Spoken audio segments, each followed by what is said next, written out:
ยันเอามาสาเดไม่สงกุกกุกคนเขาหนังกะทำตาราวขามีจิวะอ่องเปียดเปิงเปียดป้าตอนในแดดที่เป็นป้าที่หนึ่งตอนที่หนึ่งในเขาตอนที่หนึ่งในเกี่ยวกับกันตั้งขุนสงเนี่ยขุนสงช่ำเปลี่ยนผู้ไรเป็นไผ่ลูกตีไหลมาเนี่ยเป็นคนผีตีวะอยู่ในเมืองผีจันหกปราณิมิสะอาสวัตตีเนี่ยจีเจ้าวะวัสวัตตีเนี่ยเป็นคุณผีอันมีปุ่งมุนปรามีสูงชุดในผีเขาตั้งโมดในเขาคำขึ้นเดือนหกมนในพุทธพระเป็นเจ้าไลยาเพียดเปลี่ยนมัดติใจสติยะมาเยาจะเขาก็มาปัดปูลุมละไปไม่หย่องพอที่เสียเยาเมื่อปัดปูลุมละเอายาเพียดปูดีงามเยายาเพียดนั้นสำเย็นเปลี่ยนปลังห้องเสียงกว่าเมื่อเปลี่ยนปลังห้องเสียงกว่าเยาเนี่ยเจ้าเขาก็ขึ้นนางเสด็จอธิษฐานว่าตีในกว่าน้าหลุบไข่ฮัก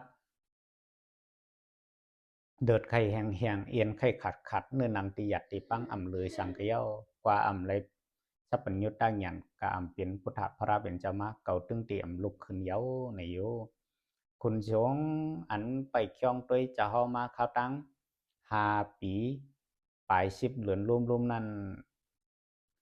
หันฉันตากลางใจตั้งคัดใจแหละอันเจ้าติเป็นมาอยู่อามันเอกานั้นป้อกับมือยาเก้าแก้มอ่างอันเจ้านั้นเปลี่ยนเย้าในเจ้าก็หาหลายตีเมืองผีจันหกสิแดะมามีอยู่ในอากาศกลางหาวคิมไม่หย่องพอที่อ่ำบ่จำบ่ไก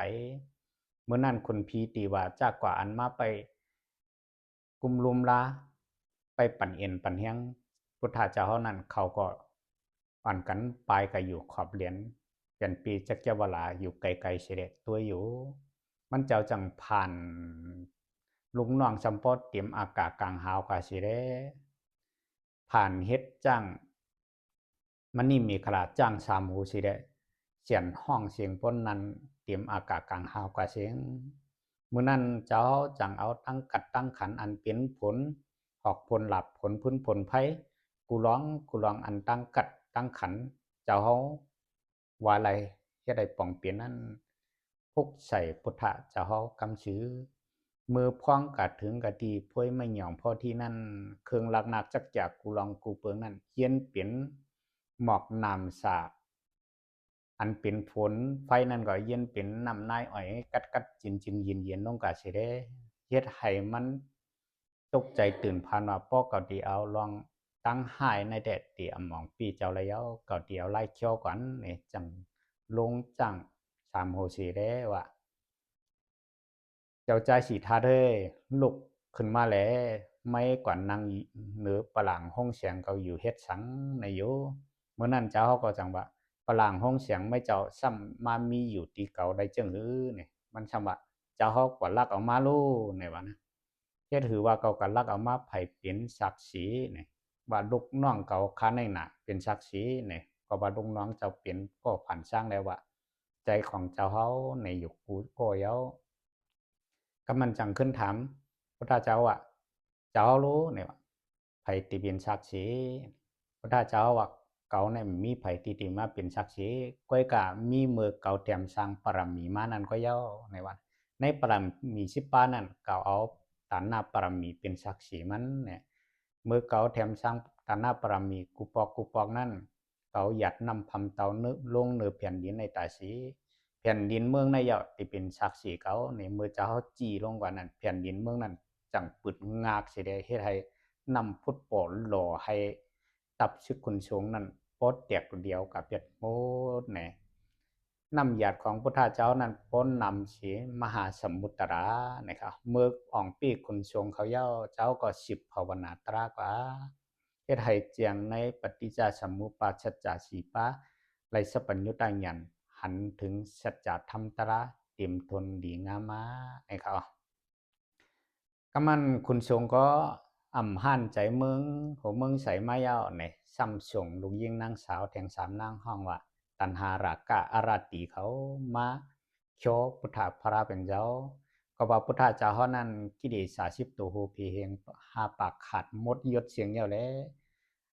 อ่ำจังเฮ็ดหือขึ้นมาจับมาจ้อยตันหารากะเขาขึ้นแล้ว เฮ็ดให้เขานางนั้นตื่นพานสิขึ้นมือกว่าเย้ามือลูกยิงนางสาวคับขึงเปลี่ยนเย้ามันเจ้าจังขึ้นลงมาแทงว่ากำไหนจะเฮาได้เปลี่ยนพุทธพระเป็นเจ้าเย้าเก่าขาผิดปางจะเฮาเอานิพพานสิกำขาเนี่ยเมื่อนั้นพุทธเจ้าว่าเก่าเปลี่ยนพระมาก็เปิดตาติชรวินิยาชัตวะให้ปอออกมนปูนรอดการเกิดกี่เจ็บตายปอเก่าไปไล่ฮอทำตลาไหนเก่าไปเอานิพพานเนี่ยมันก็ขึ้นปอกมือขึ้นยวมหึงพุทธพระเป็นเจ้าไล่ฮอทำตราธรรมะจักกับปวัตนาสุตตานป่นกว่ามือเงี้ยมันเจ้าก็ขึ้นลงมาแทงว่าทำตราก็จะฮอไหลเย้าทำตราก็จะฮอฮอเย้าถูกเดียวนิพพานเย้าเนี่ย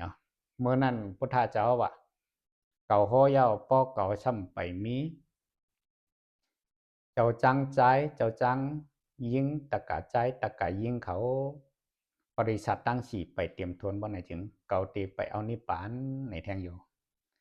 เมื่อป่นกว่าข้าวตั้ง45 วาทเตรียมเย้าเนี่ยมันเจ้าจังขึ้นลงมาว่ากำไม่ได้ในวันนะพลาก็จะเฮาเปลี่ยนเย้าตราก็จะเฮาฮอเย้าเจ้าจังใจเจ้าจังยิงก็จะเฮามีเย้าตะกะใจตะกะยิงก็มีเย้าจะเฮาเตรียมทวนเย้าจะเฮาถกหลีเอานิพพานเย้าเนี่ยกำนันพุทธพระรานเจ้าว่าไม่อย่าปีไม่ใจเนี่ยเอาในกว่านาข้าวตั้งแทง3 เดือนก็เตียวนิพพานอยู่เนี่ยกำนันก็มันก็จมซื่อๆสิได้ขึ้นไหวมือตีเมืองผีมันเจ้าเนี่ยเขาตอนตา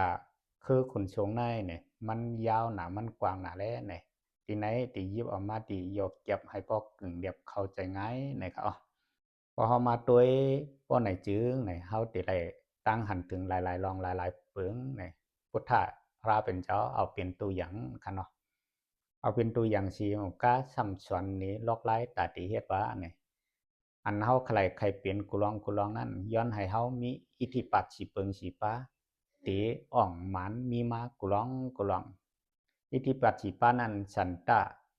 วิริยะจิตตาวิมังสาเนี่ยพอเฮามีความมั่งมั่นขอตั้งใจเต็มๆทนๆยาวเนี่ยต่อให้ทบยะปัญหากิจของดอง